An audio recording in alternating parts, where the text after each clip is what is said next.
یہ قرآن class number 76 کی studio recording ہونے جا رہی ہے۔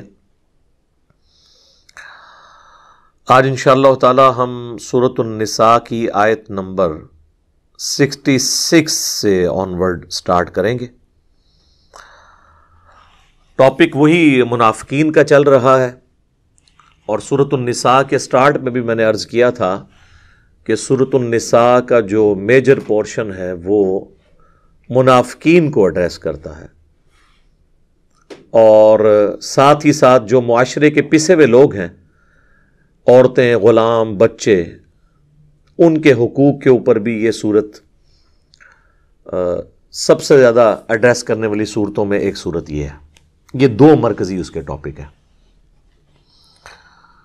چونکہ مدنی صورت ہے تو مدینے میں سب سے بڑی آزمائش جو ہے وہ منافقین والی تھی، اور جب مدینے میں ریاست قائم ہو گئی اس کے بعد پھر سب سے زیادہ ضروری چیز یہ تھی کہ معاشرے میں جو کمزور طبقات ہیں ان کے حقوق کے اوپر بات کی جائے، اور اس میں ٹاپ آف دا لسٹ عورتیں ہیں، بچے ہیں اور غلام۔ اسی لیے سورت کا نام بھی سورۃ النساء ہے۔ اعوذ باللہ من الشیطان الرجیم، بسم اللہ الرحمن الرحیم۔ وَلَوْ أَنَّا كَتَبْنَا عَلَيْهِمْ، اور اگر ہم ان کے اوپر یہ بات فرض کر دیتے شریعت کے طور پر، أَنِ اقْتُلُوا أَنفُسَكُمْ، کہ اپنے آپ کو قتل کرو یا اپنوں کو قتل کرو۔ یہ اشارہ ہو رہا ہے بنی اسرائیل کی ہسٹری میں ایک بڑے واقعے کی طرف، کہ جب حضرت موسیٰ علیہ السلام کوہ طور پر گئے تو پیچھے تقریباً 70,000 اسرائیلی جو کہ مسلمان تھے، حضرت موسیٰ علیہ السلام کے اصحاب بھی تھے وقت کے پیغمبر کی موجودگی میں، یعنی ہارون علیہ السلام کی موجودگی میں۔ صرف حضرت موسیٰ علیہ السلام کے کوہ طور پہ جانے کی ایک چھوٹی سی دوری کی وجہ سے وہ لوگ شرک کے اندر مبتلا ہوئے، اور انہوں نے بچھڑے کے بارے میں جو ہے وہ اس کو اپنا خدا مان لیا، ڈیوینٹی کلیم کر دی۔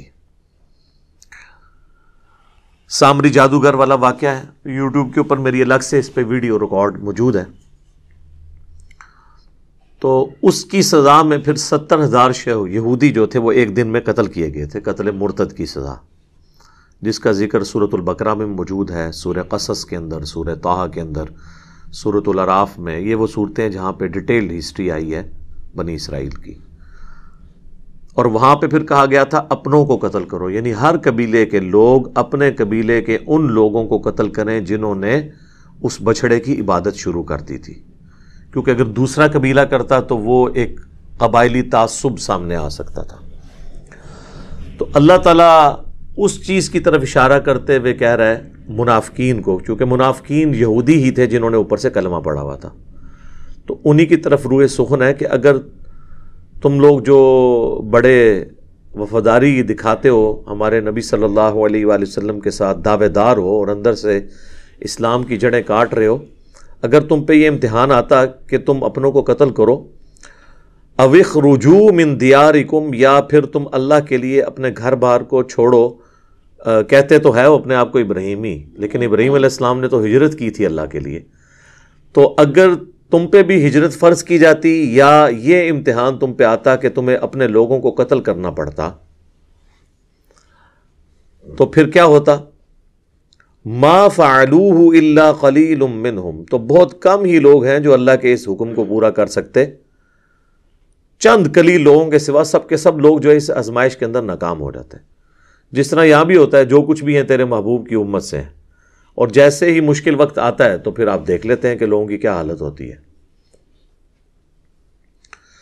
وَلَوْ أَنَّهُمْ فَعَلُوا مَا يُوعَظُونَ بِهِ، اور اگر یہ وہی کرتے جن کی ان کو نصیحت کی جا رہی ہے وحی کے ذریعے، لَكَانَ خَيْرًا لَهُمْ وَأَشَدَّ تَثْبِيتًا، تو یہ ان کے لیے بہتر ہوتا، اور اس طریقے سے اگر وہ ثابت قدمی والی روش اختیار کرتے یہی ان کے حق کے اندر بہتر ہوتا۔ لیکن اگر یہ ایسا ہوتا تو پھر تو ان کے لیے ہونا تھا وَإِذًا لَآتَيْنَاهُم مِّن لَّدُنَّا أَجْرًا عَظِيمًا، تو پھر ہم انہیں اپنے پاس سے بہت بڑا اجر عطا فرماتے اگر یہ واقعی اخلاص کے ساتھ وقت کے پیغمبر کی آواز پہ لبیک کہتے۔ اب یہ یاد رکھیے گا، یہ سب کے سب وہ لوگ ہیں جو قانوناً مسلمان ہیں، اصحاب رسول ہیں، لیکن اندر سے منافق ہیں۔ اور اس کا جو کلائمیکس ہے وہ سورہ توبہ میں جا کے آئے گا کہ کس طریقے سے پھر وہ فرق ظاہر ہونا شروع ہو گیا کہ وہ لوگ بہانے کر کے جہاد اور قتال سے بھاگنا شروع ہو گئے۔ وَلَهَدَيْنَاهُمْ صِرَاطًا مُسْتَقِيمًا، اور اگر یہ روش اختیار کرتے، تابع فرمان بن جاتے، تو اللہ تعالیٰ انہیں پہنچا دیتا سیدھے راستے کی طرف۔ اب اللہ تعالیٰ کی طرف سے ایک یونیورسل ٹروتھ آ رہا ہے، اہل ایمان کے لیے بہت بڑی خوشخبری ہے اس آیت مبارکہ کے اندر، جو سورۃ النساء کی آیت نمبر 69 ہے۔ وَمَن يُطِعِ اللَّهَ وَالرَّسُولَ، جو کوئی بھی اطاعت اختیار کرے گا اللہ کی اور اس کے رسول کی، صرف محبت کا دم نہ بھرے بلکہ پیروی کرے اللہ کی اور اس کے رسول کی، عز وجل وصلی اللہ علیہ وآلہ وسلم، فَأُولَئِكَ مَعَ الَّذِينَ أَنْعَمَ اللَّهُ عَلَيْهِمْ، پس یہ لوگ پھر قیامت کے دن ان لوگوں میں ہوں گے، ان کے ساتھ شمار کیے جائیں گے جن پہ اللہ کا انعام ہوا ہے، انعام ہوگا، من النبیین، جو کہ انبیاء میں سے بھی ہیں، سب سے ٹاپ آف دا لسٹ تو انعام یافتہ لوگ انبیاء ہیں، والصدیقین، اور صدیقین، یہ بھی ایک ٹائٹل ہے، یعنی انبیاء کے بعد غیر انبیاء کے لیے ٹاپ آف دا لسٹ جو ٹائٹل ہے وہ صدیق ہے۔ والشہداء، اور شہداء میں ایک تو شہید ہے وہ جسے ہم جانتے ہیں جو اللہ کے لیے لڑتا ہوا مارا جائے، اسلام میں وہ بھی شہید ہے کیونکہ وہ پریکٹیکلی شہادت دے رہا ہوتا ہے اپنی جان دے کر کہ جس نظریے کا میں دعوے دار ہوں اس کے لیے میں اپنی جان بھی دینے کے لیے تیار ہوں۔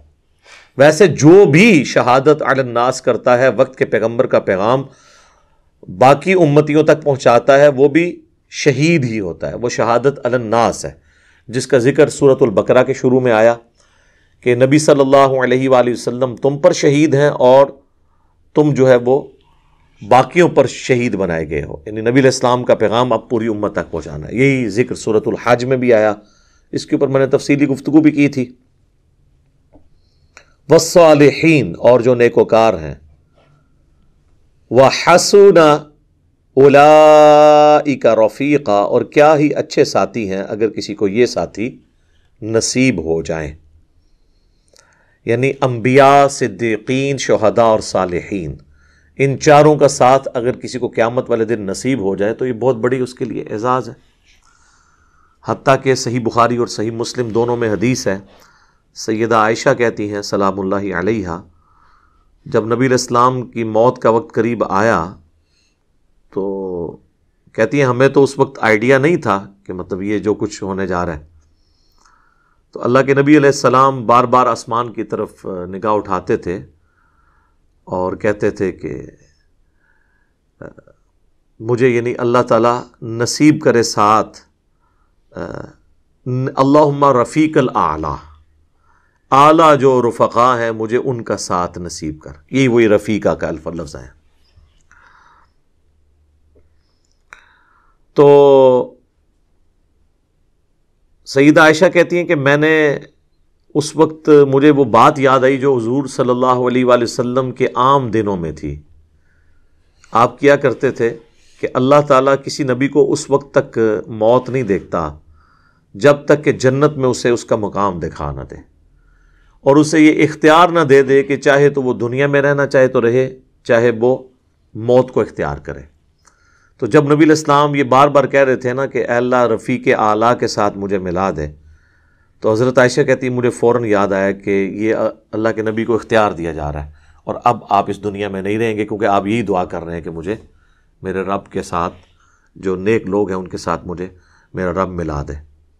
اور پھر نبی علیہ السلام کی روح پرواز کر گئی۔ انا للہ و انا الیہ راجعون، اللہم صلی علی محمد وعلی آل محمد۔ اس آیت کے کانٹیکسٹ میں ایک اور حدیث ہے اسپیسیفکلی صحیح بخاری اور صحیح مسلم دونوں میں، کہ ایک شخص حاضر خدمت ہوا نبی صلی اللہ علیہ وآلہ وسلم کی بارگاہ میں اور عرض کیا کہ اے اللہ کے محبوب صلی اللہ علیہ وآلہ وسلم، قیامت کب آئے گی؟ تو آپ نے فرمایا تو نے قیامت کے لیے کوئی تیاری بھی کی ہوئی ہے؟ تو اس نے عرض کیا کہ تیاری تو میری اتنی زیادہ نہیں ہے، بس موٹا موٹا دین جو فرائض ہے اس میں پابندی کرتا ہوں، بہت زیادہ نفلی عبادات میرے پاس نہیں ہے۔ یہ نہیں ہے کہ وہ بالکل ہی کوئی کورا تھا، کچھ کرتا کراتا ہی نہیں تھا، یعنی ایکسٹرا عبادتیں نہیں ہیں، بس ڈیٹم لیول پہ جو فرائض ہیں وہ پورے کرتا ہوں۔ البتہ اللہ اور اس کے رسول عز وجل و صلی اللہ علیہ وآلہ وسلم سے میں محبت کرتا ہوں۔ تو آپ صلی اللہ علیہ وآلہ وسلم نے فرمایا کہ پھر تم اسی کے ساتھ ہوگے قیامت والے دن جس سے محبت کرتے ہو۔ یعنی اگر کوئی اللہ اور اس کے رسول سے محبت کرتا ہے اور خالی کھلی محبت نہیں، اطاعت بھی کرے، اطاعت کے ساتھ محبت۔ حضرت انس بن مالک کہتے ہیں کہ اسی حدیث میں کہ ہمیں نبی صلی اللہ علیہ وآلہ وسلم کے کسی فرمان سے ایمان لانے کے بعد اتنی خوشی نہیں ہوئی جتنا حضور کی اس بات سے ہوئی کہ قیامت والے دن جو شخص دنیا میں جس سے محبت کرتا ہے وہ اسی کے ساتھ محشور کیا جائے گا، اٹھایا جائے گا، اس کے ساتھ ہوگا، اس کا ساتھ اسے نصیب ہوگا۔ پھر بخاری مسلم کے الفاظ ہیں، حضرت انس بن مالک کہتے ہیں اے اللہ، میں تجھ سے، تیرے نبی سے، ابو بکر سے اور عمر سے محبت کرتا ہوں، گو میرے اعمال رسول اللہ والے نہیں ہیں، نہ ابو بکر اور عمر والے، لیکن میں پھر بھی تجھ سے امید رکھتا ہوں کہ مجھے اپنے نبی صلی اللہ علیہ وآلہ وسلم کا اور سیدنا ابو بکر و عمر رضی اللہ عنہما کا ساتھ قیامت والے دن نصیب فرما۔ ہم بھی اللہ سے دعا کرتے ہیں کہ اللہ تعالیٰ ہمیں قیامت والے دن اپنے انبیاء کے ساتھ، ان کے اہل بیت کے ساتھ، ان کے اصحاب کے ساتھ محشور فرمائے، آمین۔ ایک اور حدیث اس کانٹیکسٹ میں صحیح بخاری میں حدیث ہے جو اس کو بیلنس کرتی ہے کہ محبت نہیں صرف بلکہ اتباع بھی چلنی ہے، کہ آپ صلی اللہ علیہ وآلہ وسلم نے فرمایا کہ میری پوری امت جنت میں جائے گی سوائے اس کے جس نے انکار کر دیا۔ تو صحابہ نے عرض کیا کہ کس نے انکار کر دیا جنت میں جانے سے یا رسول اللہ صلی اللہ علیہ وآلہ وسلم؟ تو آپ صلی اللہ علیہ وآلہ وسلم نے فرمایا جس نے میرا حکم مانا وہ جنت میں جائے گا، اور جس نے میری نافرمانی کی اس نے جنت میں جانے سے انکار کر دیا۔ کیسے زبردست الفاظ ہیں، یعنی جس نے نافرمانی کی اس نے خود ہی جنت میں جانے سے انکار کر دیا۔ اس حدیث سے پتہ چلا کہ حضور کی پیروی بھی اختیار کرنی ہے، اور اس سے بھی بڑھ کے جو سورہ آل عمران کی آیت نمبر 31 ہے، قُلْ إِن كُنتُمْ تُحِبُّونَ اللَّهَ فَاتَّبِعُونِي يُحْبِبْكُمُ اللَّهُ وَيَغْفِرْ لَكُمْ ذُنُوبَكُمْ۔ اے نبی تم فرما دو کہ بالفرض اگر یہ دعویٰ کرتے ہیں نا کہ ہم اللہ سے محبت کرتے ہیں تو ان سے کہو کہ پھر میری پیروی کرو۔ پیروی خالی اطاعت نہیں، محبت کے ساتھ اتباع کرنا، پیروی کرنا، اس کو کہتے ہیں اتباع۔ پھر اللہ بھی تم سے محبت کرے گا اور تمہارے گناہوں کو بھی معاف کر دے گا۔ تو یہ آیت بھی اس بات کا ثبوت ہے کہ صرف محبت کچھ نہیں ہے جب تک کہ آپ اس کے ساتھ پیروی اختیار نہ کریں۔ ادروائز یہ خالی کھلی محبت اور دنیا میں بھی کوئی ماننے کے لیے تیار نہیں ہے۔ اگر کوئی شخص اپنے ماں باپ سے کہے کہ مجھے آپ سے بڑی محبت ہے لیکن میں نے بات آپ کی کوئی بھی نہیں ماننی، تو مجھے بتائیں اس طرح کی محبت ماں باپ اپنی اولاد کی قبول کرنے کے لیے تیار ہے؟ اب ہم میں سے تو اکثر لوگ خود بال بچے دار ہو چکے ہیں، تو ہم تو میرے خیال اب یہ بات کر سکتے ہیں کہ ہم اپنی اولاد کی ایسی محبت ماننے کے لیے تیار ہیں جس میں ہماری بات کوئی نہ مانے۔ ایسے ہو نہیں سکتا، یہ دنیا کا نظام ایسے چل نہیں سکتا۔ تو نبی علیہ السلام کی پیروی بھی کرنی ہے۔ صرف محبت کے دعوے کرنا، عشق رسول کے نعرے لگانا اور اس کی بنیاد کے اوپر یہ سمجھنا کہ قیامت والے دن کوئی چھٹکارے والا معاملہ ہو جائے گا، تو یہ بالکل ہماری ایک وشفل تھنکنگز تو ہو سکتی ہیں، ایک خواہشات ہو سکتی ہیں، لیکن ضروری نہیں ہے کہ ہم جو خواہش کر رہے ہیں ہماری خواہشات کے مطابق اللہ نے معاملات کو لے کے چلنا ہے. اللہ نے تو اپنے رولز اور ریگولیشنز کے مطابق معاملات کو لے کے چلنا ہے. اب میرے بھائیوں، اسی کانٹیکسٹ میں یہ جو اس وقت ملکی حالات ہیں اس کے اوپر بھی تھوڑی ڈسکشن کروں. آپ کو پتہ ہے پچھلے دنوں یہ 12 اپریل 2021 کو جو پاکستان میں ایک ابھرتی ہوئی پولیٹیکل جماعت تحریک لبیک TLP تحریک لبیک پاکستان، ان کے امیر کو گورنمنٹ لیول کے اوپر گرفتار کیا گیا، سعد رضوی صاحب کو. اور اس کے بعد آپ نے 3-4 دن دیکھا ہے کہ ملک میں ریاست اور حکومت نام کی کوئی چیز ہمیں نظر نہیں آئی. جس طریقے سے پاکستانی عوام نے اس کو ریئیکٹ کیا اور اس کے اگینسٹ جس طریقے سے حکومت نے، جس طریقے سے ہماری گورنمنٹ نے اس کو رسپانس کیا، اور اس کا جو رزلٹ اب ہمارے سامنے ہے اور ابھی آنے والے دنوں میں ہمیں مزید بھگتنا پڑے گا، یہ ہمارے ملک کے لیے ایک الارمنگ سچویشن ہے. اور آپ کو پتہ ہے جب سے یہ خاکوں والا سلسلہ شروع ہوا ہے 2011 سے لے کے ابھی تک، اب تو 2021 چل رہا ہے، اپریل کا مہینہ، ان 10 سالوں میں کئی دفعہ یہ معاملات آئے اور میں نے مختلف اوقات میں اس کے اوپر ڈیٹیل ویڈیوز بھی ریکارڈ کروائی ہیں. آپ یوٹیوب کے اوپر جا کے اگر آپ لکھیں نا گستاخانہ کارٹون کے اوپر کاؤنٹر نیریٹو، تو میں نے آلموسٹ تقریباً 1.5 گھنٹے میں پورا کاؤنٹر نیریٹو دیا ہے، صرف جذباتی تقریر نہیں کی ہے، جس میں نے بتایا کہ ہمارے حکمرانوں کے کرنے کا کام کیا ہے، ہمارے علماء کے کرنے کا کام کیا ہے، ہماری عوام الناس کے کرنے کا کام کیا ہے، پھر کمبائنڈ امت لیول کے اوپر ہمارے جو آرگنائزیشنز ہیں، جس طرح OIC ہے، جو OIC بنی ہوئی ہے، اس کے کرنے کا کام کیا ہے. یہ ساری چیزیں میں نے ڈیٹیل سے ریکارڈ کروائی ہیں، وہ میں اس کو ریپیٹ نہیں کرتا. میں اس وقت جو یہ صورتحال چل رہی ہے اس کے اوپر تھوڑی اپنی گزارشات رکھوں گا. ویسے تو آپ دیکھ رہے ہیں کہ اس طرح کے کریٹیکل ایشو کے اوپر اور کوئی بات کرنے کے لیے تیار ہی نہیں ہوتا. اب میں گورنمنٹ سے اور ریاستی اداروں سے کہوں گا کہ وہ علماء جو آپ پبلکلی آپ لوگوں نے لانچ کیے ہوئے ہیں، اب وہ علماء کدھر ہیں کہ آ کے امت کو سمجھائیں کہ امت کس طرف جا رہی ہے؟ کوئی بھی ان کا ساتھ دینے کے لیے تیار نہیں ہوگا. اس کی وجہ ہے کہ علماء بھی اس وقت تک ریاست کا ساتھ دیتے ہیں جب تک ان کے اپنے مفادات کے اوپر ضرب نہ پڑے. اب پبلک ڈائنامکس تو یہ ہے کہ عوام میں غصہ جو ہے حکومت کی اس ایکٹیویٹی کے خلاف ہے، لہٰذا کسی مکتب فکر کا عالم دین بھی اس وقت حکومت کے ساتھ کھڑا نہیں ہوگا. ہاں یہ ضرور ہوگا کہ حکومت کے خلاف کھڑے ہو جائیں، اور وہ آپ کو پارلیمنٹ میں تقریروں سے اور باقی جو مکاتب فکر کے علماء ہیں ان کی باتوں سے اندازہ ہو رہا ہے. کم از کم اس سے یہ پتہ چل گیا کہ جب مفادات کے اوپر ضرب پڑتی ہے تو ہمارے علماء اس طرح اکٹھے ہو جاتے ہیں. آپ نے دیکھا ہے سارے اکٹھے ہوئے ہیں. تو اب ہمارے حکومت کو، پرائم منسٹر کو اور ریاستی اداروں کو بھی پتہ چل جانا چاہیے، خیر ان کو پہلے بھی پتہ ہے، ویسے انہوں نے آنکھیں بند کی ہوں تو الگ بات ہے، کہ کون سے علماء ہیں جو واقعتاً اس ملک کے اندر امن چاہتے ہیں اور عوام کو صحیح راستے پر چلانا چاہتے ہیں، اور کون سے علماء ہیں جو بس صرف اپنے وقتی مفادات کے لیے کوئی ایسا بیانیہ دے دیتے ہیں. میں اشارتاً بات کر رہا ہوں، کسی کا نام نہیں لے رہا، پھر لوگوں کی وہ جذبات وابستہ ہو جاتے ہیں، لوگ پھر اس کو برا مانتے ہیں.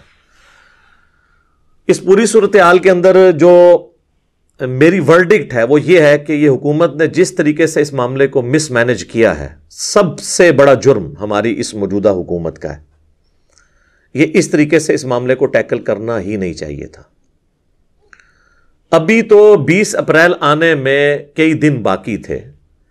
ایک جسٹ اناؤنسمنٹ کے اوپر آپ 10 دن پہلے پریمپٹیو رائٹ کو یوز کرتے ہوئے کہ یہ ہو گیا تو پھر یہ ہو جائے گا، آپ ایک ایسی جماعت کے سربراہ کو گرفتار کر لیتے ہیں کہ جو مکتب فکر سب سے بڑا مکتب فکر ہے ایٹ لیسٹ پاکستان کے اندر. بہت زیادہ محتاط اندازہ بھی لگائیں تو 70% سے زیادہ بریلوی مکتب فکر کی عوام الناس ہے پاکستان کے اندر. اور اس میں بھی سب سے زیادہ ڈائنامک جو جماعت ہے وہ تحریک لبیک ہے. اب میں یہ جو گفتگو کرنے جا رہا ہوں، کوئی یہ نہ سمجھے کہ میں اگر کوئی ایسی بات کر رہا ہوں جو تحریک لبیک کے حق میں جاتی ہے تو میں کوئی ان کے ساتھ کوئی ذاتی ہمدردی رکھتا ہوں. میں تو دنیا کے ہر انسان کے ساتھ ہمدردی رکھتا ہوں ٹروتھ لور ہونے کے ناطے. سب سے زیادہ اگر دنیا میں کوئی افیکٹ ہی ہے نا کسی جماعت کا تو وہ میں خود ہوں. مجھ پہ جو 2 دفعہ مرڈر اٹیمپٹ ہوئی ہے، ایک دفعہ 28 اکتوبر 2017 کو، اور ابھی ریسنٹلی جو 14 مارچ 2021 کو، یہ دونوں اٹیمپٹ جو ہیں وہ تحریک لبیک سے تعلق رکھنے والے مختلف 2 بچوں کی طرف سے ہوئی. میں ان کو بچے ہی سمجھتا ہوں، ظاہر ہے میرے تو ابھی 43 ایئرز ایج ہے، وہ 20 سال کے تو میرے بچوں کی مانند ہے. اور مجھے ان پہ کوئی غصہ بھی نہیں ہے. غصہ ان کے اوپر ہے کہ جو لوگ اس طرح کے بچوں کو کی غلط تربیت کرتے ہیں. یہ تو قابل رحم ہے. تو میں تو ڈائریکٹ افیکٹ ہی ہوں اس جماعت کا. میں یہ نہیں کہتا کہ جماعت لیول پہ وہ لوگ لانچ ہوئے ہیں، لیکن جماعت سے ہی متاثرین تھے. اس کے باوجود میں کہوں گا کہ حکومت نے جس طریقے سے تحریک لبیک کے ساتھ ڈیلنگ کی ہے یہ بالکل غلط طریقہ ہے. ایکسٹرا جوڈیشل ایکٹیویٹی پرفارم کرنا اور ایک خام خواہ کی FIR کاٹ کے اس کے اگینسٹ آپ ایک بندے کو گرفتار کرتے ہیں تو ظاہر ہے اس کا ریئیکشن تو آنا تھا. اور جب ریئیکشن آتا ہے تو آپ نے فوراً ہی اپنا وضو توڑ دیا اور اس جماعت کو کالعدم ڈکلیئر کر لیا. تو یہ تو آپ اپنے بیانیے کی نفی کرتے ہیں.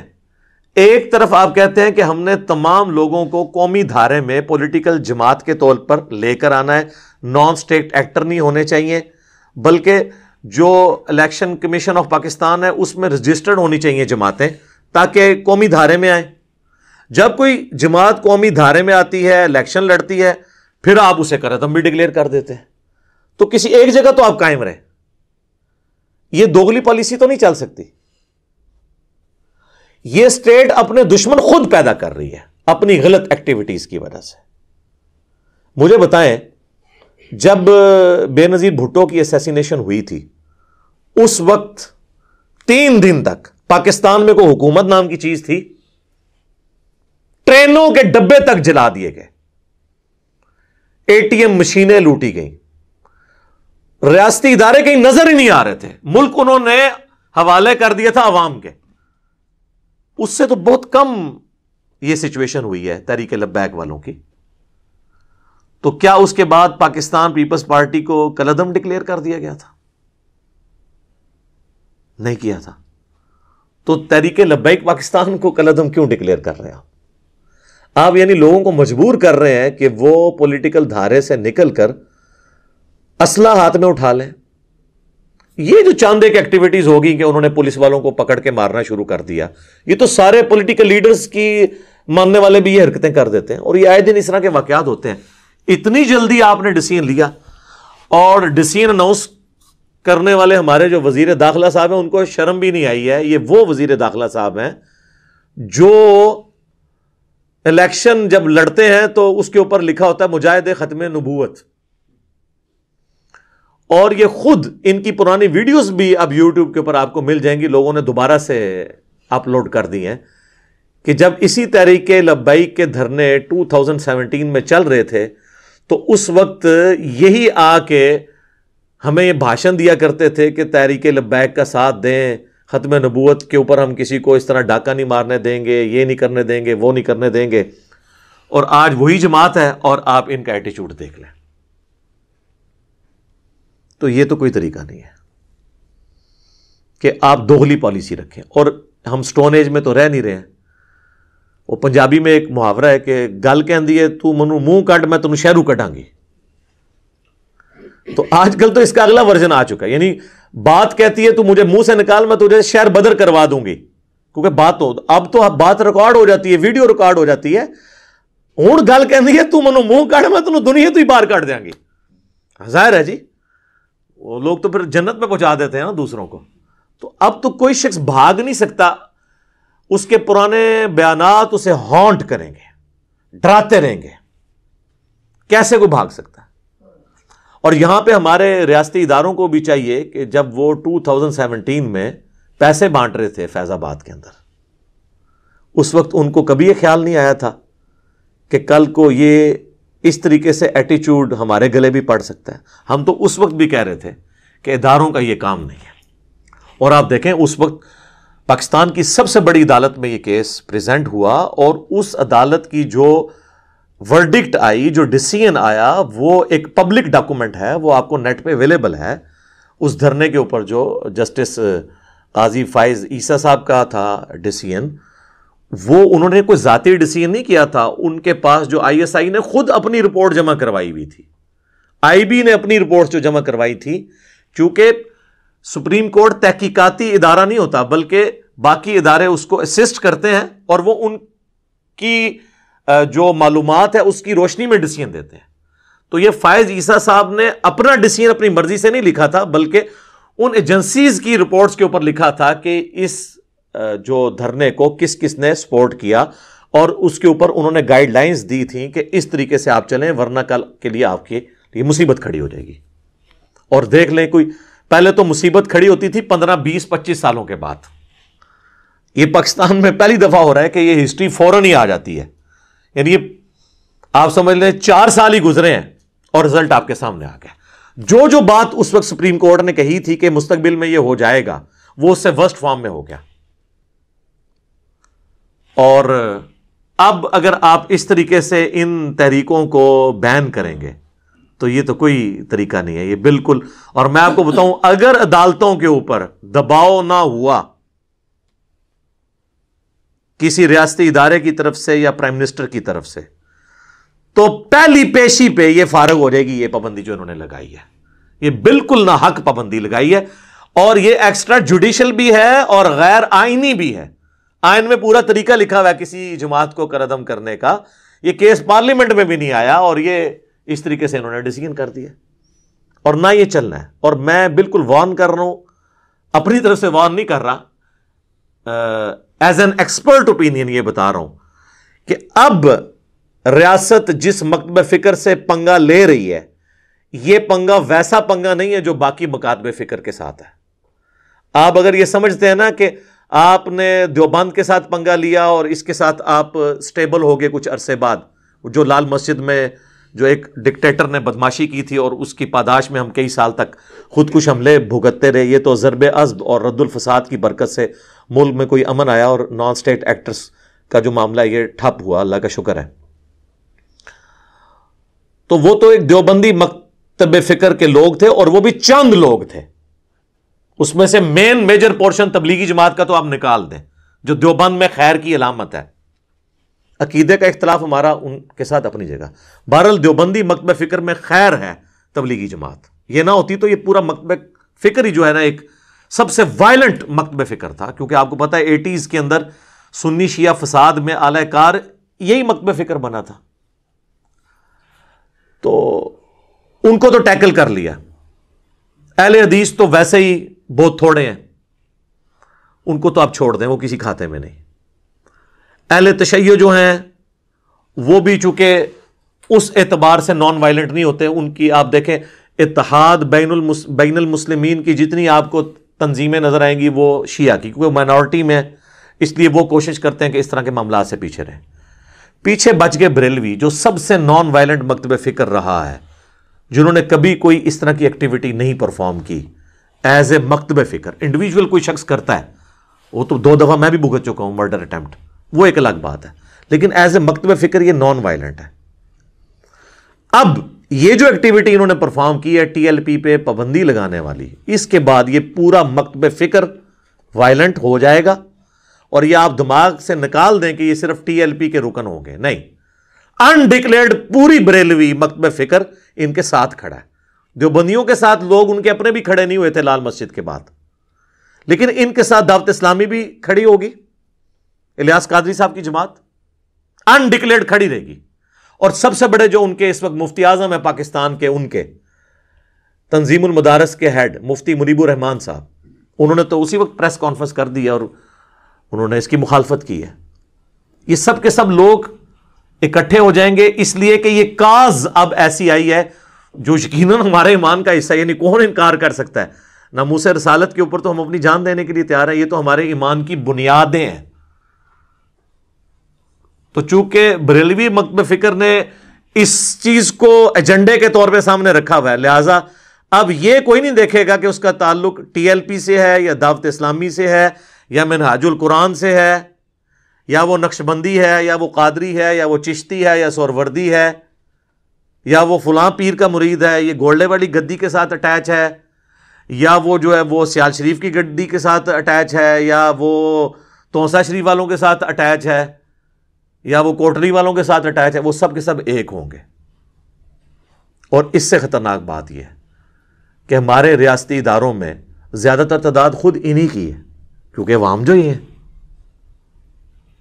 تو میں کہتا ہوں پرائم منسٹر صاحب اور ہمارے آرمی چیف اور D G I S I جو ہے نا، مہربانی کر کے نا اپنا کھانا جو ہے نا وہ ٹفن میں اپنے گھر سے ہی لے کے آیا کریں، یہ میں آپ کو بتا رہا ہوں، کیونکہ یہ معاملات بہت آگے تک، کیونکہ کسی ایک انڈیویجول کا دماغ خراب ہونے کی دیر ہے۔ جس طرح آپ نے دیکھا پولیس والوں کو انہوں نے کیسے مارا ہے، اور وہ پولیس والے ان کے اپنے مکتب فکر کے ہی ہیں، زیادہ تر تو بریلوی ہیں بیچارے، اور وہ کہہ رہے یہودی ایجنٹ ہے۔ ایک مسلمان دوسرے مسلمان کو کہہ رہا ہے یہودی ایجنٹ۔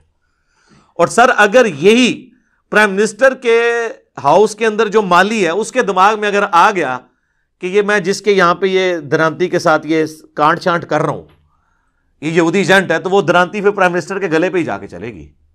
اللہ نہ کرے ایسا ہو، لیکن میں آپ کو بتا رہا ہوں کہ یہ انڈیویجول کا، چونکہ وہ اپنے ایمان کا حصہ سمجھ رہا ہوگا نا، یہ جو ممتاز قادری والی ایکٹیویٹی ہوئی تھی تو وہ اپنے ایمان کا حصہ اسے سمجھتا تھا نا۔ میں تو کسی بھی ایکسٹرا جوڈیشل ایکٹیویٹی کے حق میں نہیں ہوں، نہ کسی مولوی کی نہ کسی ریاستی ادارے کی۔ ایکسٹرا جوڈیشل ایکٹیویٹی اسلام میں حرام ہے، تو وہ ظاہر اپنے ایمان کا حصہ سمجھتے ہیں، ہر کوئی اپنے ایمان کا حصہ سمجھتا ہے۔ وہ تو واضح حدیث ہے بخاری اور مسلم دونوں میں کہ اللہ کے محبوب صلی اللہ علیہ وآلہ وسلم نے فرمایا تم میں سے کوئی بھی شخص اس وقت تک مؤمن ہو ہی نہیں سکتا جب تک کہ میں اسے اس کے ماں باپ اولاد سب لوگوں سے بڑھ کر عزیز نہ ہو جاؤں۔ اور اس کا کلائمیکس صحیح بخاری کی دوسری حدیث ہے جس میں سیدنا عمر نبی صلی اللہ علیہ وآلہ وسلم کے ساتھ چہل قدمی کر رہے تھے، اور حضور علیہ السلام نے محبت سے حضرت عمر کا ہاتھ اپنے ہاتھوں میں پکڑا تھا، تو حضرت عمر بھی تھوڑے فرینک ہو گئے اور انہوں نے کہا یا رسول اللہ اس دنیا میں سب سے بڑھ کر نا آپ مجھے محبوب ہیں سوائے میری اپنی جان کے۔ بالکل سچی بات کی، پہلے نمبر پہ تو انسان کی اپنی جان ہی ہوتی ہے نا۔ تو نبی علیہ السلام نے، اچھا حضرت عمر ایکسپیکٹ کر رہے تھے حضور کہیں گے واہ کیا بات ہے، میں تیرے بیوی بچوں سے بھی بڑھ کے تجھے عزیز ہوں۔ انہوں نے فرمایا عمر بلکہ تیری جان سے بھی بڑھ کے۔ ان کا یا رسول اللہ آپ مجھے میری جان سے بھی بڑھ کر عزیز ہے۔ تو آپ نے فرمایا اب عمر تیرا ایمان مکمل ہوا۔ اگر سیدنا عمر کا ایمان مکمل نہیں ہوتا، اپنی جان سے بڑھ کر حضور صلی اللہ علیہ وآلہ وسلم سے وہ محبت نہ کرنے لگ پڑے، تو ظاہر ہم تو کسی لیول پہ ہی نہیں ہے۔ یہ تو ایک بنیادی چیز ہے، تو اس کے اوپر تو کوئی کمپرومائز نہیں ہے، یہ تو بالکل ہمارے ایمان کی بنیاد ہے۔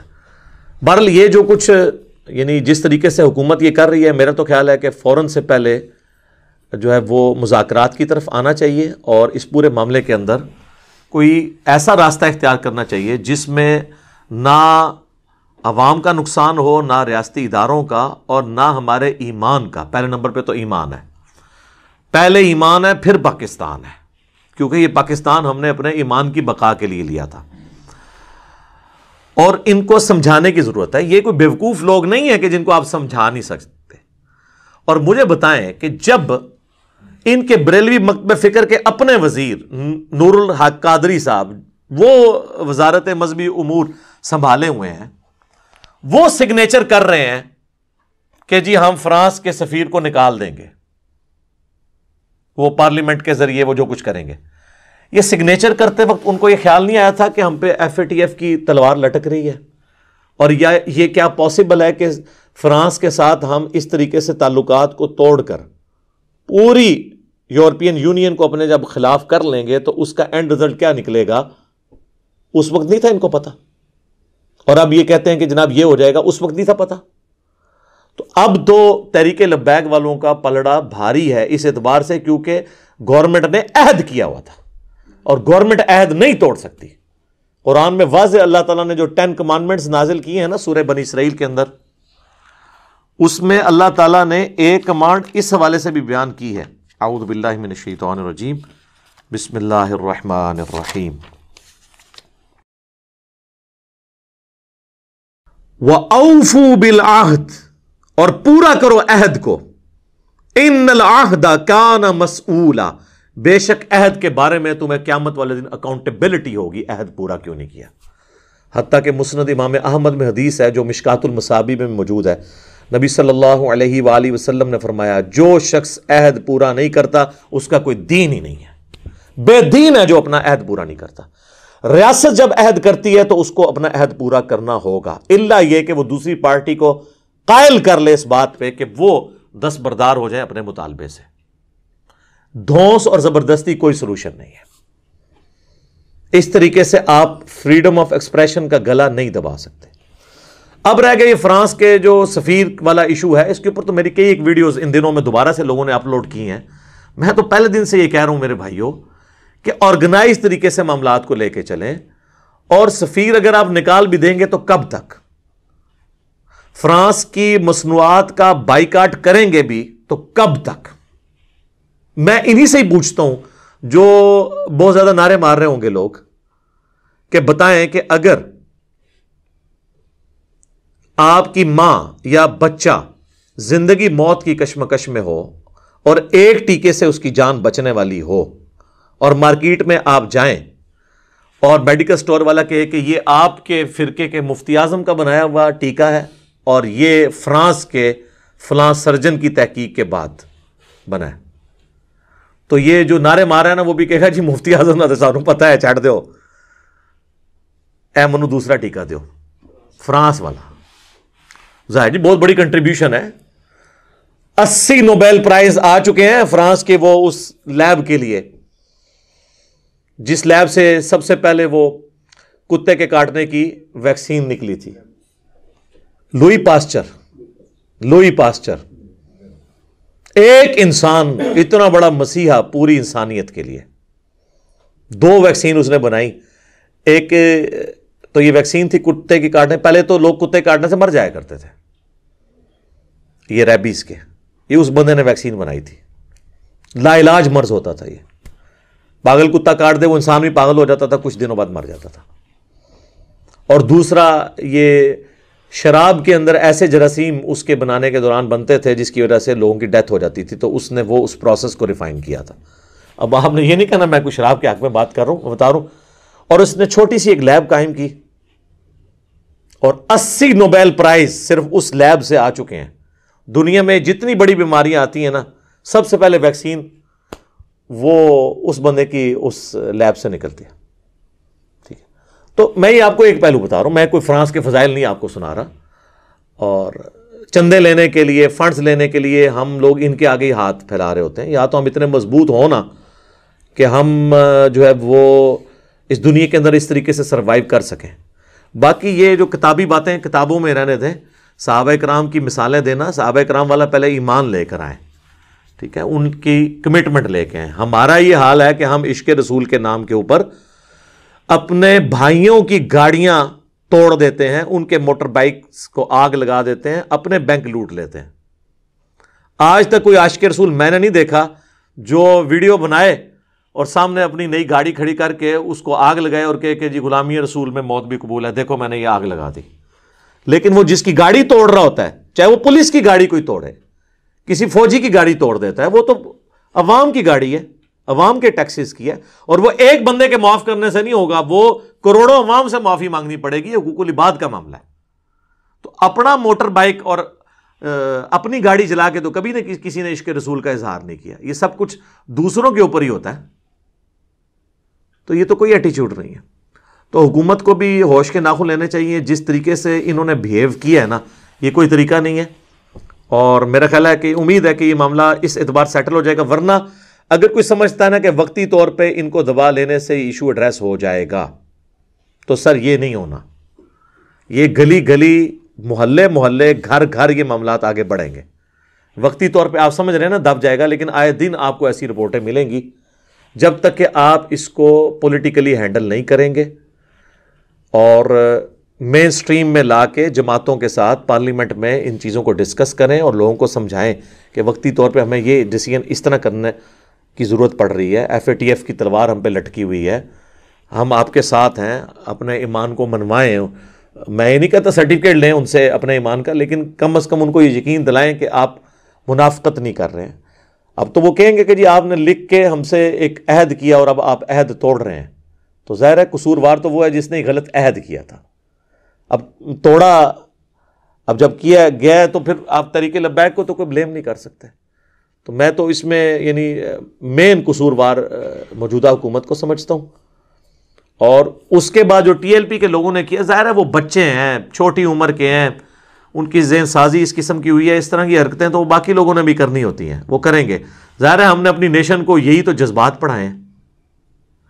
یہ بھی ریاست کی غلط پالیسیز تھی نا.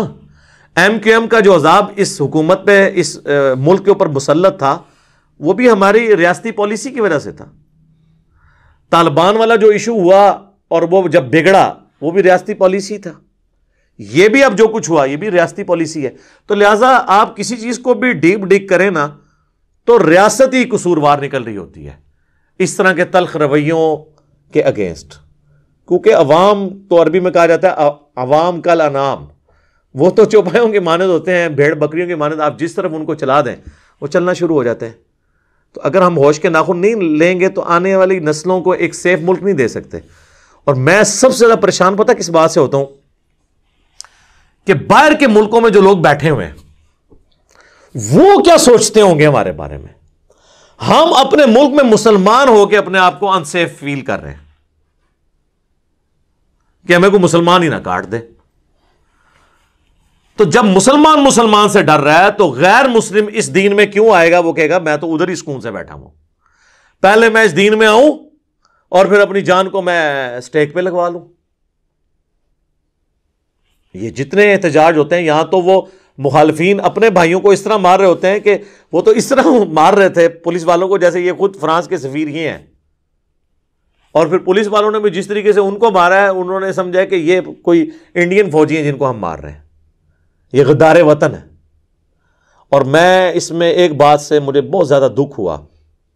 ایک تو یہ بات تھی کہ غیر مسلم کیا امیج لیں گے, دوسرا یہ جو چند ایک انڈکلیئرڈ قسم کے ریاستی اداروں کے ترجمان بنے ہوئے ہیں اور وہ آڈیو ریکارڈنگز کروا کے یہ کہتے ہیں کہ جی وہ تحریک لبیک کو تو اسرائیل فنڈ کر رہا ہے, جی انڈیا فنڈ کر رہا ہے. لعنت ہے جی ایسی سوچ کے اوپر کہ آپ اپنے ملک کے لوگوں کو, مخلص لوگوں کو جن سے معاملہ مس مینج ہوا, آپ ان کے اوپر یہ الزامات لگائیں گے. ہمیں نہیں پتا یہ لوگ کون ہیں, یعنی کوئی مریخ سے تو نہیں نازل ہوئے, ہمارے ساتھ کے لوگ ہیں. ایون میں نے آپ کو پہلے بھی بتایا تھا, خادم رضوی صاحب فوت ہو گئے, اللہ تعالیٰ ان کی مغفرت کرے, ان کی غلطیوں سے درگزر کرے, ان کو نیک کاموں کا اجر دے. میں نے ان کی ڈیتھ کے اوپر بھی میری ویڈیو سب سے زیادہ دیکھی گئی تھی. میں نے اس وقت بھی بات کی تھی کہ ان کے اخلاص میں کوئی شک نہیں ہے, ان کی زندگی فقر میں گزری ہے. انہوں نے اس تنظیم سے کچھ حاصل کر کے اپنے ایسٹس نہیں بنائے ہیں, درویشی کی زندگی ان کی گزری ہے. میں تو ان کو پرسنلی بھی جانتا ہوں. میں تو 94 میں FSC کا جب اسٹوڈنٹ تھا, 1994 میں, تو ہمارے گلی کی مسجد میں ہی وہ آیا کرتے تھے مہینے میں ایک دفعہ, اور اسی مسجد سے انہوں نے حفظ بھی کیا ہوا ہے, جیلم سے ہی وہ کیے ہوئے.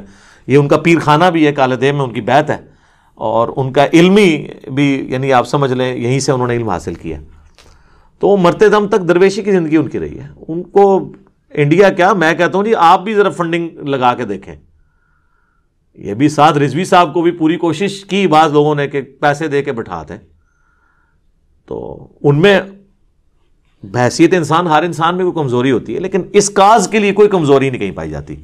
لہٰذا یہ جو پٹی پڑھا رہے ہیں نا کسی کو ذرا سے اختلاف کے اوپر, اسرائیل کا ایجنٹ, انڈیا فنڈ کر رہا ہے, فلاں کر رہا ہے, تو کل کو تو سر پھر ہمارے حکمران بھی اپنی مجبوریوں کی وجہ سے, ہمارے ریاستی ادارے بھی اپنے فنڈ بچانے کی خاطر یا مجبوریوں کی وجہ سے کئی معاملات میں امریکہ کا ساتھ دے رہے ہوتے ہیں.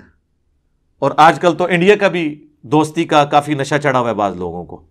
تو ہم اپنے حکمرانوں کو بھی, اپنے ریاستی اداروں کے لوگوں کو بھی کہنا شروع کر دیں کہ جی یہ قوم کے وسیع تر مفاد میں نہیں کر رہے, بلکہ یہ انڈیا کے, اسرائیل کے اور امریکہ کے ایجنٹ ہیں. ہم بھی وہی گالی دینا شروع کر دیں ان کو. جو یہ گالی عوام کو دے رہے ہیں بعض لوگ ان میں سے بیٹھ کے، اور اگر کوئی کہتا ہے نا کہ یہ نہیں دے رہے ہیں تو اس قسم کے جو بیانات دینے والے ہیں ان کو کنڈیم کرنا چاہیے۔ باقی ہر معاملے میں ٹویٹس آ جاتی ہیں ہمارے پرائم منسٹر صاحب کی طرف سے بھی، ہمارے ریاستی اداروں کی طرف سے بھی، اس طرح کے معاملات میں بھی آنی چاہیے کہ جی ٹھیک ہے ہمارا ٹی ایل پی کے ساتھ اختلاف اپنی جگہ، لیکن یہ محب الوطن ہے، پاکستانی ہے، اور مس مینجمنٹ ہو گئی تھوڑی سی، اور انشاءاللہ تعالی ہم ان کو ٹیکل کر لیں گے۔ اس طریقے سے چلیں، بجائے کہ آپ فوراً ہی جناب فارن فنڈنگ کا الزام لگانا شروع کر دیں گے، اور جی شواہد مل گئے ہیں۔ شواہد آج تک آپ لوگوں کی کوئی دلیل کورٹ میں کبھی ثابت نہیں ہوئی، اور پھر کہتے ہیں جی وہ کورٹ میں پیش کرنے کے قابل نہیں ہوتے شواہد۔ آپ سٹون ایج میں رہ رہے ہیں۔ آج کے دور میں تو آپ لوگوں کی ویڈیو خفیہ بنا سکتے ہیں، فون کالز ٹیپ کر سکتے ہیں۔ آج کے دور میں یہ کوئی ایکسکیوز نہیں ہے کہ کورٹ میں پیش کرنے کے قابل نہیں تھا یہ ثبوت، تو سر پھر آپ کو تو فوراً ان اداروں سے، حکومتوں سے الگ ہونا چاہیے کہ اس ماڈرن دور میں بھی آپ ثبوت نہ اکٹھے کر سکیں۔ میں یہ نہیں کہتا کہ میں انجینئر ہوں تو میرے حوالے یہ کریں، میں آپ کو یوں کر کے بتاؤں، یہ بھی نہیں میں کہوں گا، ورنہ لوگ کہیں گے یہ اپنے چکر میں، وہ کسی پڑھے لکھے بندے کے حوالے کریں، یہ 2 منٹ میں ٹھیک ہو جائے گا۔ پرائیویٹائز کر دیں، آپ دیکھیں کس طرح معاملات سیدھے ہوتے ہیں۔ تو یہ بہانے بالکل غلط ہیں۔ تو اس حوالے سے جتنی مجھے یعنی ایک باتیں کرنی تھی میں نے آپ کے سامنے رکھ دی۔ یہ چند ایک گزارشات تھیں جو میں نے حکومت کے گوش گزار کرنی تھیں، اور عوام الناس کے بھی، علماء کے بھی، کہ معاملات کو افہام و تفہیم کے ساتھ، محبت کے ساتھ، ٹرو اسپرٹ میں ایک دوسرے سے نفرت کی بجائے کو ایگزسٹ کرنے کے جذبے کے ساتھ ان معاملات کو سالو کریں، تاکہ ہم آنے والے اپنے پاکستانیوں کو ایک امن والا ملک دے سکیں انشاءاللہ تعالی۔ میرے بھائیو، 69 نمبر آیت پہ ہماری گفتگو پہنچی تھی کہ ساتھ ملے گا ان لوگوں کو جو اللہ اور اس کے رسول کی اطاعت کرنے والے ہیں، انبیاء کا، صدیقین کا، شہداء کا اور صالحین کا۔ اس کے ساتھ یہ اللہ نے فرمایا کہ ذالک الفضل من اللہ، یہ ہے فضل اللہ کی جانب سے، وکفا باللہ علیما، اور اللہ تعالیٰ کافی ہے جاننے والا۔ یعنی یہ اللہ کا فضل ہے۔ لوگ کہتے ہیں جی اللہ کا بڑا فضل ہے، جس کے پاس زیادہ کوئی دولت آ جائے کہتا ہے جی اللہ کا بڑا فضل ہے، چاہے آرام سے کمائی ہو۔ اللہ تعالیٰ کہہ رہا ہے کہ اصل فضل یہ ہے کہ قیامت والے دن کسی کو انبیاء کا، شہداء کا، صدیقین کا، صالحین کا ساتھ نصیب ہو جائے۔ یا ایھا الذین آمنوا، اے اہل ایمان، خذوا حذرکم، ہوشیار رہو۔ یہ آپ نے دیکھا ہوگا کہ یہ ہمارے کینٹ کے علاقوں میں بھی یہ چھوٹا سا لکھا ہوتا ہے، خذوا حذرکم۔ یہ وہ سلوگن آپ کو جتنی فوجیوں کی چھاونی ہے نا، ان کے بیجز کے اوپر یہ لکھا ہوتا ہے، یعنی ہر وقت چوکنے رہو دشمن سے۔ فانفروا ثبات او انفروا جمیعا، چاہے تم ٹولیوں کی شکل میں نکلو، سب کے سب مل کر نکلو، ہر صورت میں چاہے اکیلے ہو، کانشیس رہو اپنے دشمنوں کے اگینسٹ۔ ظاہر ہے کہ یہ اسپیسیفکلی تو اس وقت کی بات ہو رہی ہے جب ایک مسلسل مسلمانوں کا ایک چونکہ ریولوشن جاری تھا ہجرت مدینہ کے بعد، اور اندر کی سازشیں بھی اور باہر کی بھی سازشیں۔ وَإِنَّ مِنْكُمْ لَمَن يُبَطِّئَنَّ فَإِنْ أَصَابَتْكُمْ مُصِیبَةٌ، تم میں سے بعض ایسے ہیں جو ضرور دیر لگائیں گے تھوڑی سی، پھر جب انہیں مصیبت پہنچے گی، قال قد انعم اللہ علی اذ لم اکن معہم شہیدا، تو وہ کہیں گے کہ اللہ کا بڑا احسان ہے کہ ہم ان کے ساتھ اس جنگ میں شامل نہیں تھے۔ یعنی جب کبھی کسی مہم پہ آپ نکلیں گے تو وہ پہلے تو وہ لیٹ ہونے کی کوشش کریں گے کہ ہم شامل نہ ہوں، اور اگر خدا نخواستہ اس مہم کے اندر مسلمانوں کو کوئی لاس ہوا تو کہیں گے اللہ کا شکر ہے ہم ساتھ شامل نہیں تھے۔ اور ساتھ ہی اب ان کی 2 نمبری دیکھیں، چونکہ یہ دنیا دار لوگ ہیں نا، جب دوسری صورتحال ہوگی تو کیا ہوگی؟ وَلَئِنْ أَصَابَكُمْ فَضْلٌ مِّنَ اللَّهِ، اور اگر تمہیں اللہ کے فضل سے مال غنیمت ملے اور فتح مل جائے، لَيَقُولَنَّ كَأَن لَّمْ تَكُن بَيْنَكُمْ وَبَيْنَهُ مَوَدَّةٌ يَا لَيْتَنِي، تو کہیں گے کاش ہمارے اور ان کے درمیان کوئی محبت کا رشتہ قائم ہو جاتا، ہمیں بھی تھوڑا سا مال غنیمت پہ سے کوئی دنیا کا مال مل جاتا. یعنی جب نقصان ہوگا تو کہیں گے شکر ہے حسین اسی جنگ چ گئے، اور جب جنگ میں فتح ہوئی اور مال غنیمت ملا تو پھر یہ آپ کے ساتھ دوستیاں گھاٹیں گے کہ چلو ہم گئے تو نہیں، اس میں سے کچھ حصہ ہمیں بھی مل جائے، ہماری دوستی کام آ جائے.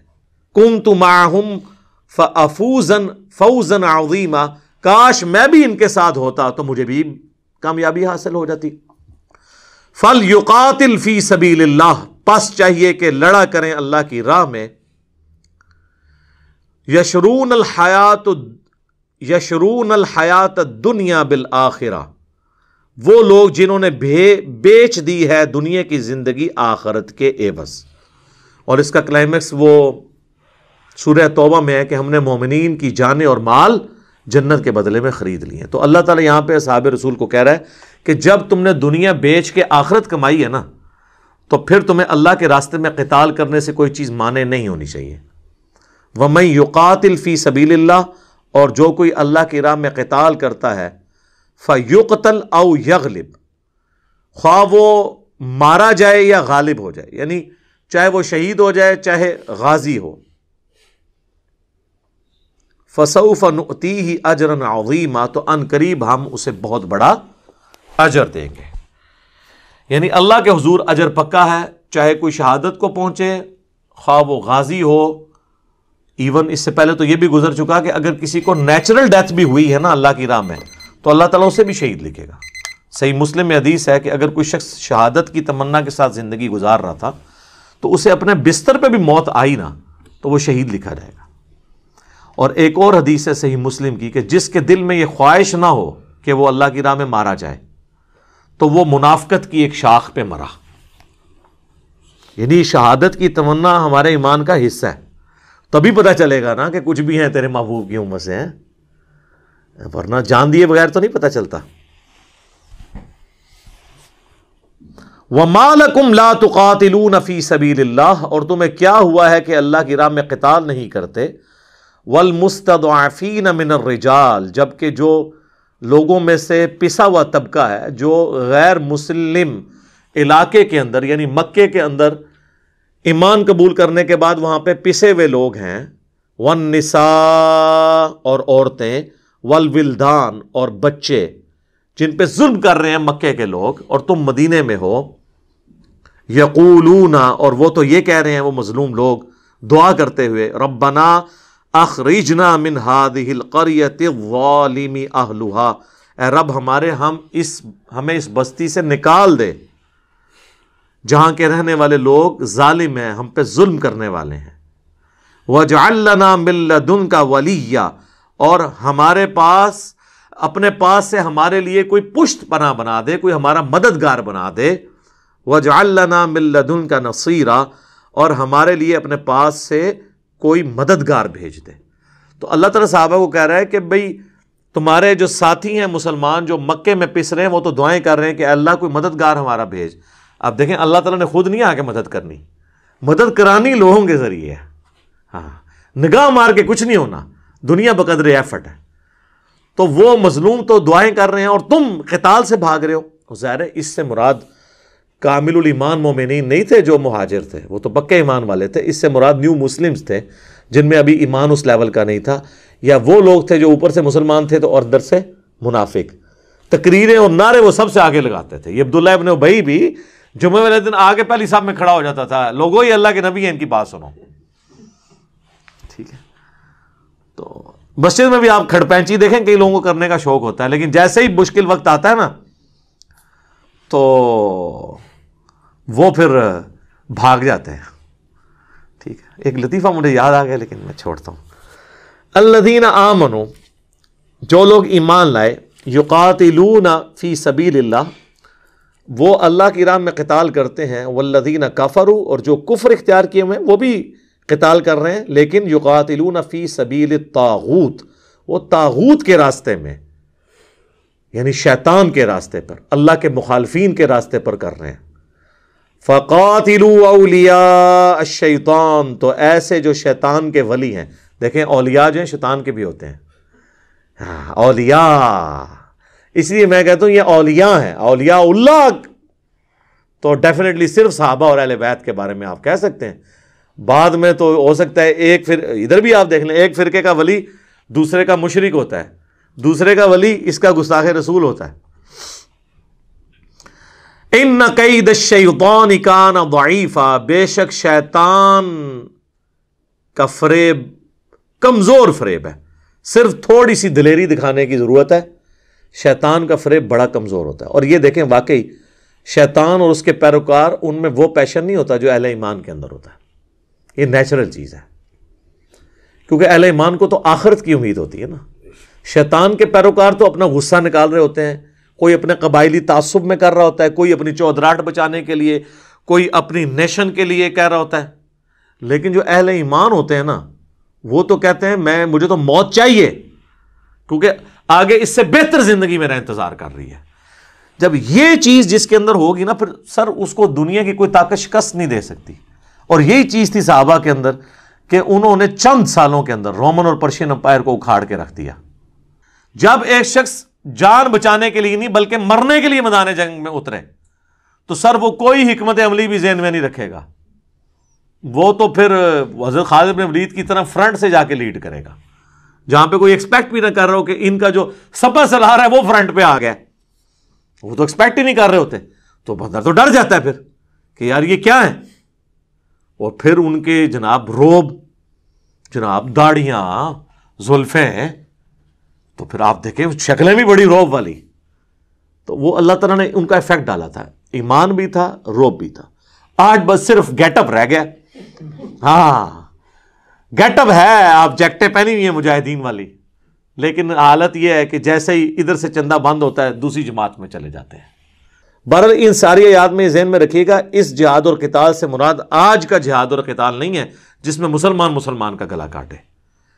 آج جہاد اور قتال آرگنائز طریقے سے ہی ہوگا، جس طرح خلفائے راشدین کے طریقے میں ایک لیڈر ہوتا تھا، اس کی انسٹرکشنز کی بنیاد پہ آگے جہاد اور قتال ہوتا تھا.